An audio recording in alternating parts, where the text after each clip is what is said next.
जैसे कि बाइबल में लिखा है, वे नया बल प्राप्त करते जाएंगे, वे उकाबों के न्याय उड़ेंगे, वे दौड़ेंगे और श्रमित न होंगे, चलेंगे और थकित न होंगे। और परमेश्वर के इसी सामर्थ्य वचन ने इनके जीवन में काम किया। सबको जय मसीह की। मेरा नाम संदीप है, मैं सिरसा हरियाणा का रहने वाला हूँ। आज मैं अपने जीवन की बहुत बड़ी गवाही देने जा रहा हूँ। आज से 7 साल पहले 2016 में मैं बीमार रहना स्टार्ट हो गया।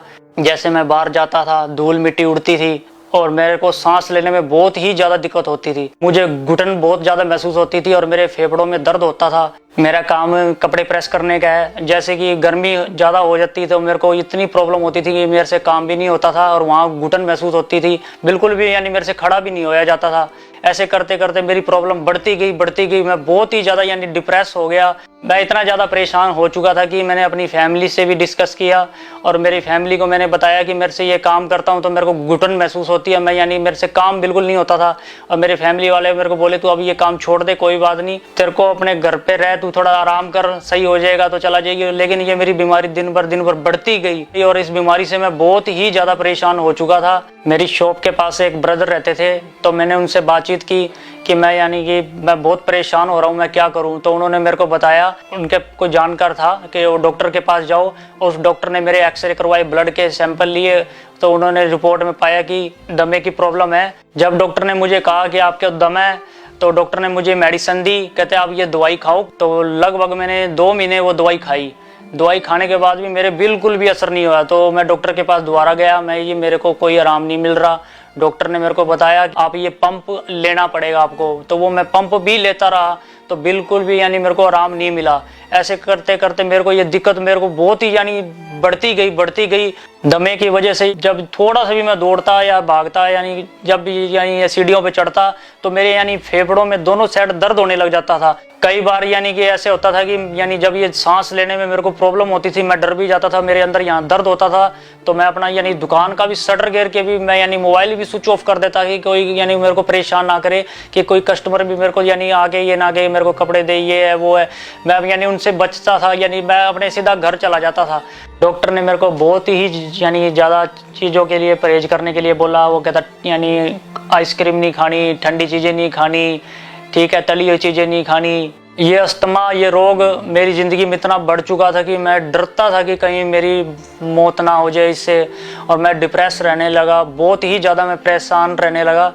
ये बीमारी जब बढ़ती गई तो मैंने यानी डॉक्टर चेंज करके देखा कि मैं सोचा, मेरे मन में ये आया कि तू डॉक्टर चेंज करके देख ले, कहीं इसकी ना समझ आ रही हो ये बीमारी। तो मैंने उसको चेंज किया। उससे मैंने कुछ दिन मैंने मेरे को वही बोला कि आपको पंप लेना पड़ेगा।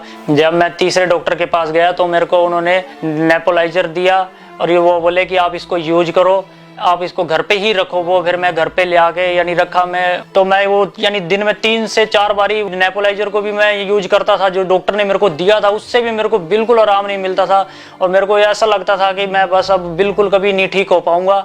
धीरे धीरे करते करते मेरे को इतनी यानी टेंशन होगी कि एक बारी मैं रेलवे क्रॉसिंग के पास ही खड़ा था तो वहाँ मेरे को यही प्रॉब्लम हो रही थी। जब वहाँ अचानक यानी रेलवे फाटक बंद हो गया तो मेरे को ये लगा कि मैं बस अब ये ट्रेन आ रही है, इसके नीचे अपनी सिर दे दे और बस अब तू खत्म हो जा।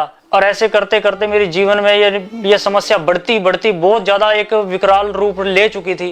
कई बारी मैं बिल्कुल यानी निराश हो जाता था कि मैं अब बिल्कुल कभी नहीं ठीक हो पाऊंगा। बिल्कुल भी मेरे को ये लगता था कि इस बीमारी का कोई इलाज है ही नहीं, क्योंकि मैंने 3 स्पेशलिस्ट डॉक्टरों को चेक करवाया। उन्होंने भी मेरे को यही बात की कि आपको ये यानी कि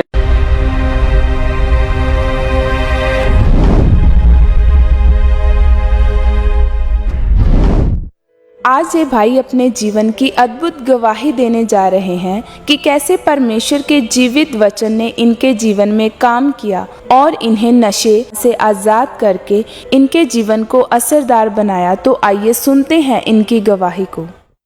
सारे ਨੂੰ जय मसीह दी। मेरा नाम जशपाल है, मैं जलंधर दानशमंद का रहने वाला हाँ। मैं अपने जीवन की आज बहुत बड़ी गवाही देने जा रहा। मेरी उम्र 59 साल है और जब मैं 15 साल का सी स्कूल की पढ़ाई छड्डन तो बाद मैं सीधा काम ते निकलिया। जब मैं काम सीखना शुरू किया तो उत्ते जेडे काम करने वाले लोग सी ना, उहदे चों मेरी उम्र के भी सी बच्चे और बड़ी उम्र के भी सी, पर उत्ते का माहौल एक ऐसा था कि वो सब नशा करते सी। कोई शराब पी रहा है, कोई सिगरेट पी रहा है, कोई ਹਰ ਤਰ੍ਹਾਂ ਦੇ ਨਸ਼ਾ ਉਹ ਕਰਦੇ ਸੀ। ਜਦੋਂ ਅਸੀਂ ਕੰਮ ਤੋਂ ਛੁੱਟੀ ਕਰਕੇ ਵਾਪਸ ਆਉਂਦੇ ਸੀ ਮੁੰਡੇ, ਤੇ ਉਹ ਮੁੰਡੇ ਜੋ ਰਾਤ ਦਾ ਸਮਾਂ ਹੁੰਦਾ ਸੀ ਨਾ, ਉਹ ਰਾਹ 'ਚ ਸਿਗਰਟ ਖਰੀਦ ਲੈਂਦੇ ਸੀ ਤੇ ਉਹ ਸਿਗਰਟ ਪੀਣਾ ਸ਼ੁਰੂ ਕਰ ਦਿੰਦੇ ਸੀ। ਜਦੋਂ ਮੈਂ ਉਹਨਾਂ ਦੇ ਨਾਲ ਆਂਦਾ ਸੀ ਤੇ ਉਹਨਾਂ ਵੱਲ ਦੇਖ ਕੇ ਮੇਰਾ ਵੀ ਮਨ ਕਰਦਾ ਹੈ ਕਿ ਮੈਂ ਵੀ ਸਿਗਰਟ ਪੀਵਾਂ। ਇੱਕ ਦਿਨ ਅਸੀਂ ਰਾਤ ਨੂੰ ਕੰਮ ਤੋਂ ਘਰ ਆ ਰਹੇ ਸੀ ਤੇ ਰਾਹ 'ਚ ਉਹ ਸਿਗਰਟ ਪੀਂਦੇ ਪਏ ਸੀ ਲੜਕੇ, ਤੇ ਮੈਂ ਵੀ ਉਹਨਾਂ ਕੋਲੋਂ ਲੈ ਕੇ ਸਿਗਰਟ ਪੀਤਾ ਤੇ ਉਹਦੇ ਬਾਅਦ ਕਦੀ ਮੈਂ ਉਹਨਾਂ ਦੇ ਨਾਲ ਪੀ ਲੈਣਾ, ਤੇ ਇਹਦੇ ਨਾਲ ਮੇਰਾ ਹੌਲੀ ਹੌਲੀ ਰੁਝਾਨ ਵੱਧਦਾ ਗਿਆ। ਜਦੋਂ ਮੈਂ ਸਿਗਰਟ ਪੀਣਾ ਸ਼ੁਰੂ ਕੀਤਾ, ਬਾਅਦ 'ਚ ਮੈਂ ਉਹਨਾਂ ਦੇ ਨਾਲ ਸ਼ਰਾਬ ਦਾ ਨਸ਼ਾ ਵੀ ਕਰਨਾ ਸ਼ੁਰੂ ਕੀਤਾ। ਜਦੋਂ ਵੀ ਆਪਾਂ ਕਿਤੇ ਪਾਰਟੀ ਪੁਲਟੀ ਤੇ ਜਾਣਾ, ਵਿਆਹ ਸ਼ਾਦੀ ਤੇ ਜਾਣਾ, ਤੇ ਅਸੀਂ ਉੱਥੇ दारू ਪੀ ਲੈਣੀ। ਜਦੋਂ ਹੌਲੀ ਹੌਲੀ ਘਰਦਿਆਂ ਨੂੰ ਪਤਾ ਚੱਲ ਗਿਆ ਨਸ਼ੇ ਬਾਰੇ, ਤੇ ਉਹਨਾਂ ਨੇ ਕਾਫੀ ਸਾਨੂੰ ਡਾਂਟਿਆ, ਮੈਨੂੰ ਸਮਝਾਇਆ, ਤੇ ਪਰ ਮੈਂ ਉਹਨਾਂ ਦੀ ਗੱਲ ਨੂੰ ਨਹੀਂ ਮੰਨਿਆ। ਪਰ ਫਿਰ ਵੀ ਚੋਰੀ ਮੈਂ ਨਸ਼ਾ ਕਰਦਾ ਰਿਹਾ। ਜਦੋਂ ਇੱਦਾਂ ਹੀ ਥੋੜਾ ਸਮਾਂ ਬੀਤਿਆ, ਘਰਦੇ ਨੇ ਸੋਚਿਆ ਕਿ ਚਲੋ ਆਪਾਂ ਮੁੰਡੇ ਦੀ ਸ਼ਾਦੀ ਕਰ ਦਿੰਦੇ ਆ ਤੇ ਇਹਦਾ ਧਿਆਨ ਨਸ਼ਾ ਵੱਲ ਨਾ ਜਾਊਗਾ, ਤੇ ਉਹਨਾਂ ਨੇ ਮੇਰਾ 1987 ਵਿੱਚ ਵਿਆਹ ਕਰ ਦਿੱਤਾ। ਵਿਆਹ ਦੇ ਕੁਝ ਦਿਨਾਂ ਬਾਅਦ ਮੇਰੀ ਮਿਸੇਜ ਨੂੰ ਵੀ ਪਤਾ ਚੱਲ ਗਿਆ ਕਿ ਸਿਗਰਟ ਪੀਂਦੇ ਨੇ, ਸ਼ਰਾਬ ਪੀਂਦੇ ਨੇ, ਤੇ ਉਹਨਾਂ ਨੇ ਵੀ ਮੈਨੂੰ ਰੋਕਣ ਦੀ ਕੋਸ਼ਿਸ਼ ਕੀਤੀ, ਤੇ ਪਰ ਮੈਂ ਫਿਰ ਵੀ ਉਹ ਨਸ਼ਾ ਨਹੀਂ ਛੱਡ ਪਾਇਆ, ਤੇ ਉੱਪਰ ਦੇ ਨਾਲ ਚੋਰੀ ਮੈਂ ਕਰਦਾ ਰਿਹਾ। ਪਰ ਇਦਾਂ ਹੀ ਜ਼ਿੰਦਗੀ ਅੱਗੇ ਚੱਲਦੀ ਰਹੀ।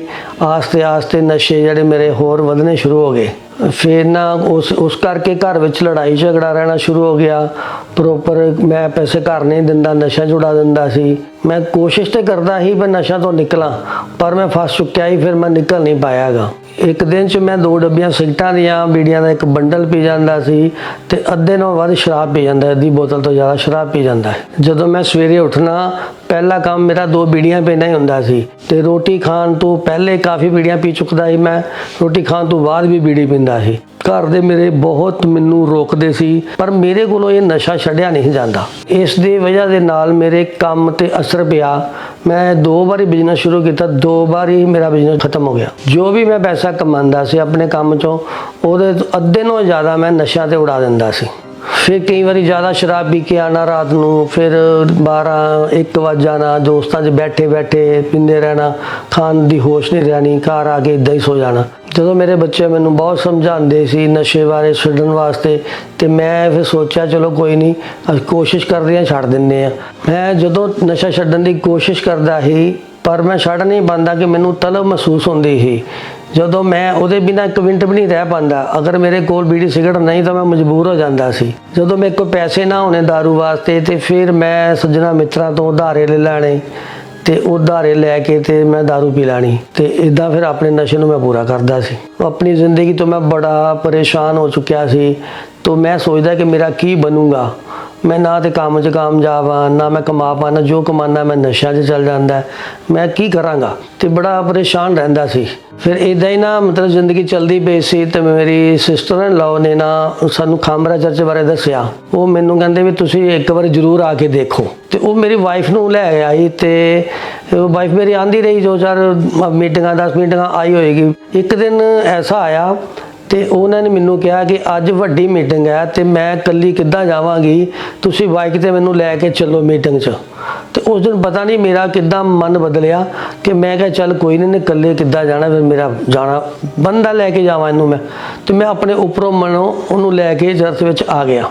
ਜਿਸ ਦਿਨ ਮੈਂ ਪਹਿਲੇ ਦਿਨ ਚਰਚ ਆਇਆ ਵਾਂ, ਤੇ ਉਸ ਦਿਨ ਮੈਨੂੰ ਬਹੁਤ ਸ਼ਾਂਤੀ ਮਹਿਸੂਸ ਹੋਈ ਕਿ ਉਹ ਦਿਨ ਮੇਰਾ, ਮੈਂ ਦੁਨੀਆ 'ਚੋਂ ਸ਼ਾਂਤੀ ਲੱਭਦਾ ਰਹਿੰਦਾ ਸੀ, ਬੜੀਆਂ ਜਗ੍ਹਾਵਾਂ 'ਤੇ ਜਾਂਦਾ ਸੀ, ਬੜਾ ਕੁਝ ਕਰਦਾ ਸੀ, ਤੇ ਮੈਨੂੰ ਸੱਚੇ ਮਨ ਦੀ ਸ਼ਾਂਤੀ ਨਹੀਂ ਮਿਲਦੀ।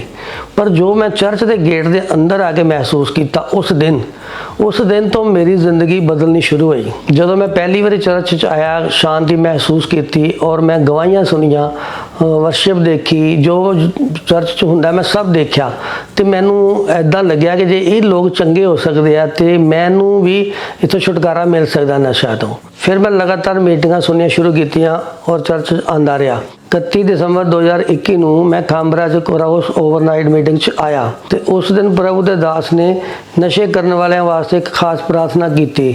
ਉਹ ਪ੍ਰਾਰਥਨਾ ਮੈਂ ਆਪਣੇ ਜੀਵਨ ਲਈ ਰਿਸੀਵ ਕੀਤੀ। दुष्ट आत्मा, कमजोरी, व्यभिचार, नशा, out out out out out. ਜਦੋਂ ਮੈਂ ਪ੍ਰਾਰਥਨਾ ਨੂੰ ਰਿਸੀਵ ਕੀਤਾ, ਇੱਕਦਮ ਮੈਨੂੰ ਐਦਾਂ ਲੱਗਿਆ ਜਿੱਦਾਂ ਮੇਰੇ ਸਰੀਰ ਦੇ ਵਿੱਚੋਂ ਕੋਈ ਚੀਜ਼ ਮੈਨੂੰ ਛੱਡ ਕੇ ਗਈ ਹੋਵੇ। ਉਸ ਦਿਨ ਤੋਂ ਬਾਅਦ ਮੇਰਾ ਕੋਈ ਨਸ਼ਾ ਕਰਨ ਨੂੰ ਦਿਲ ਨਹੀਂ ਕੀਤਾ। ਉਸ ਦਿਨ ਤੋਂ ਮੈਂ ਨਸ਼ਿਆਂ ਤੋਂ ਪੂਰੀ ਤਰ੍ਹਾਂ ਆਜ਼ਾਦ ਹਾਂ। ਹੁਣ ਨਾ ਤੇ ਮੈਨੂੰ ਨਸ਼ਿਆਂ ਨੂੰ ਮਨ ਕਰਦਾ ਹੈ, ਨਾ ਮੈਨੂੰ ਤਲਬ ਲੱਗਦੀ ਹੈ, ਔਰ ਮੇਰੇ ਪਰਿਵਾਰ ਵੀ ਮੇਰੇ ਨਸ਼ੇ ਛੱਡਣ ਤੋਂ ਬਾਅਦ ਖੁਸ਼ ਨੇ। ਹੁਣ ਮੈਂ ਨਾ ਤੇ ਬੀੜੀ ਸਿਗਰਟ ਨਾ ਸ਼ਰਾਬ ਦਾ ਨਸ਼ਾ ਕਰਦਾ। ਹੁਣ ਮੈਂ ਨਸ਼ਿਆਂ ਤੋਂ ਪੂਰੀ ਤਰ੍ਹਾਂ ਆਜ਼ਾਦ ਹਾਂ। ਜਿਹੜੇ ਲੋਕ ਨਸ਼ਾ ਕਰਦੇ, ਮੈਂ ਉਹਨਾਂ ਨੂੰ ਇਹ ਮੈਸੇਜ ਦੇਣਾ ਚਾਹੁੰਦਾ ਕਿ ਤੁਸੀਂ ਵੀ ਆਪਣਾ ਵਿਸ਼ਵਾਸ ਪ੍ਰਭੂ ਤੇ ਲਿਆਓ ਤੇ ਇਹ ਨਸ਼ਿਆਂ ਤੋਂ ਛੁਟਕਾਰਾ ਪਾਓ। ਜੇ ਮੈਨੂੰ ਇੰਨੇ ਸਾਲਾਂ ਬਾਅਦ ਨਸ਼ਾ ਤੋਂ ਛੁਟਕਾਰਾ ਮਿਲ ਸਕਦਾ, ਤੁਹਾਨੂੰ ਵੀ ਮਿਲ ਸਕਦਾ ਹੈ। ਤੁਸੀਂ ਵੀ ਨਸ਼ਾ ਤੋਂ ਆਜ਼ਾਦ ਹੋ ਸਕਦੇ, ਤੁਸੀਂ ਵੀ ਵਧੀਆ ਜ਼ਿੰਦਗੀ ਜੀ ਸਕਦੇ ਹੋ। ਪਰਮੇਸ਼ਰ ਆਜ਼ਾਦੀ ਦਾ ਪਰਮੇਸ਼ਰ ਹੈ, ਇਹ ਤੁਹਾਨੂੰ ਵੀ ਆਜ਼ਾਦ ਕਰੇਗਾ। ਜਿੱਦਾਂ ਮੈਨੂੰ ਆਜ਼ਾਦ ਕੀਤਾ, ਮੈਨੂੰ ਚੰਗਾ ਕੀਤਾ, ਤੁਹਾਨੂੰ ਵੀ ਚੰਗਿਆਈ ਮਿਲੇਗੀ। ਤੁਸੀਂ ਪਰਮੇਸ਼ਰ ਤੇ ਵਿਸ਼ਵਾਸ ਕਰੋ ਤੇ ਆਪਣੇ ਨਸ਼ਿਆਂ ਤੋਂ, ਆਪਣੇ ਬੁਰਾਈ ਚੀਜ਼ਾਂ ਤੋਂ ਛੁਟਕਾਰਾ ਪਾਓ।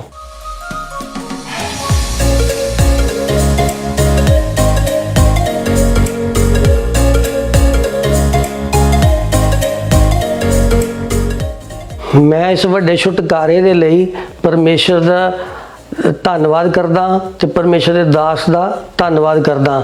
ਸਾਰਿਆਂ ਨੂੰ ਜੈ ਮਸੀਹ ਦੀ। तारीफ करे जोर